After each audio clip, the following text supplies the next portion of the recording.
বিশ্ব ক্রিকেটের সব রকম আপডেট পাওয়ার জন্য আমাদের চ্যানেলটিকে আজই সাবস্ক্রাইব করে রাখুন। অবশেষে ভারতের টেস্ট দলের দরজা খুলল সরফরাজ খানের সামনে।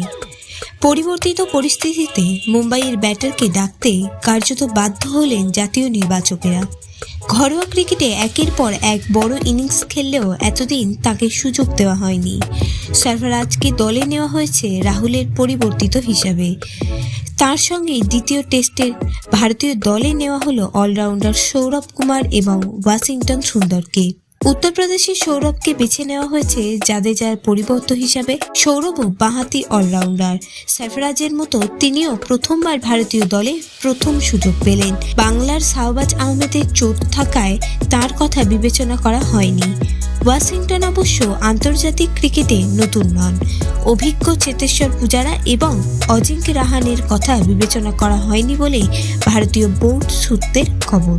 ভিডিওটি ভালো লেগে থাকলে বাংলার ক্রিকেট চ্যানেলটিকে অবশ্যই সাবস্ক্রাইব করে দিন।